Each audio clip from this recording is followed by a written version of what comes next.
Je voulais parler du jiu-jitsu et du jiu-jitsu brésilien. Euh, je trouve que c'est une philosophie de vie incroyable.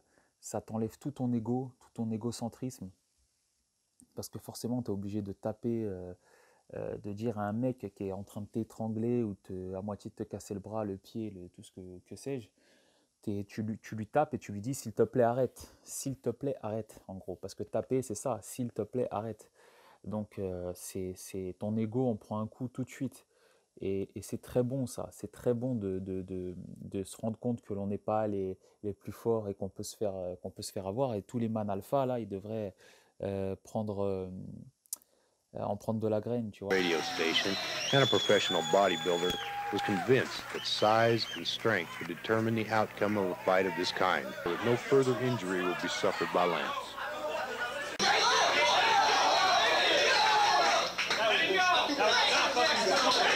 As evident by the blood on Pedro's gi, Lance sustained significant injuries, while Pedro showed little, if any, signs of physical combat.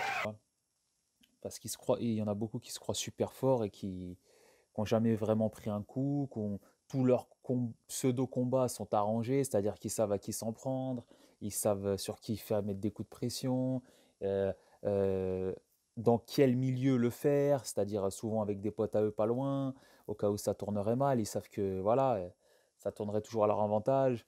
Donc voilà, et le jiu-jitsu, quand tu rentres dans une compète, ou même dans les rôles, tu vois, dans les randori, ils appellent ça, randori, là, dans les drills, enfin dans les randori, pardon, tu, bah oui, on joue, c'est un jeu, le jiu-jitsu brésilien, c'est un jeu à se tuer. C'est un jeu, on joue à se tuer. C'est exactement ça. On joue à se tuer, mais c'est super bénéfique. Et là, je vais faire le philosophe à deux balles. On joue à se tuer, mais c'est très bon pour la vie. C'est très bon pour la vie parce que justement, ça joue sur l'ego, sur la technique over de force, tu vois, sur la technique, sur la force, pardon. Euh, c'est subtil, ça fait travailler ton humilité, euh, les limites de ton corps, tu vois, euh, où est-ce que tu peux, jusqu'à où tu peux, en portugais ils disent aguentar, tu vois, jusqu'où tu peux résister, tu vois, jusqu'où tu peux résister. Et, euh, et puis ça fait travailler la rigueur et en fait tout ça, comme André Galvão disait là dans une interview. André Galvão, c'est un des plus grands champions de Jiu-Jitsu brésilien, et il disait que lui, il voyait ça comme un jeu. Il voyait ça comme un jeu, mais c'est parce qu'il arrivait à un niveau, lui, d'humilité et, il est tellement bon dans ce qu'il fait qu'il il maîtrise le truc, tu vois, et il arrive à voir ça comme un jeu, alors que c'est ultra dangereux, tu vois, c'est ultra dangereux. Tu peux te casser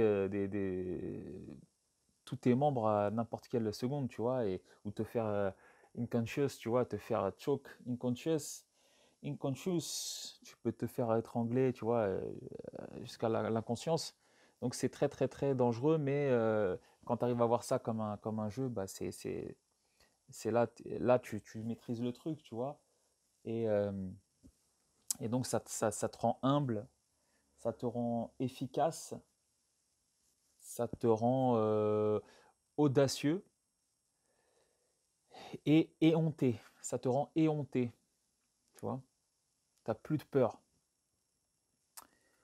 Et l'éloquence, c'est une très très bonne, un très très bon truc, l'éloquence, qui n'a rien à voir avec le jiu-jitsu, bien sûr.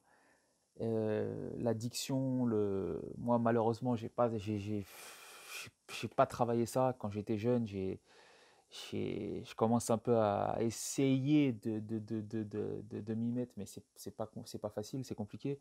Mais ça, c'est ultra important. Je pense qu'à la demande d'administratifs de la préfecture de police, etc. Donc, c'est une complicité globale de la moitié du pays, juste pour causer votre perte. À la moitié du pays, ça se résume à 2 personnes. Non mais, Euh, c'est ultra important pour ta sociabilité. t'ouvrir sur le monde, à d'autres, te diversifier tes milieux socioculturels et surtout expliciter tes idées, tes émotions. Et ça te rend convaincant. Donc j'ai noté convaincant, persuasif, impressionnant, loquace, enthousiaste et entraînant. Et justement, les man alpha, eux, ça les rend égocentriques.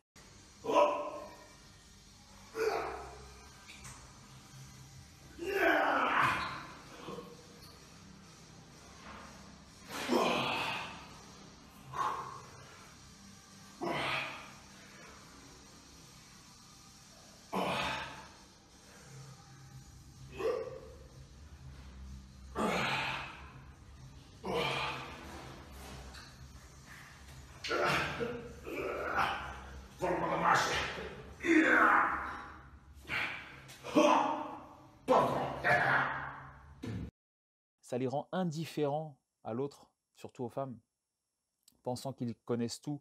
Ça les rend indifférents à la variété, à la multitude de choses qu'il faut apprendre.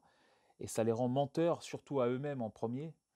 Ça les rend très limités et ça les rend aussi autistiques, donc relatifs à l'autisme, puisqu'ils restent dans leur microcosme, tu vois. Et ils se prennent pour des tueurs, tu vois, pour les meilleurs. Et ils se mentent à eux-mêmes et ça les rend finalement très limités.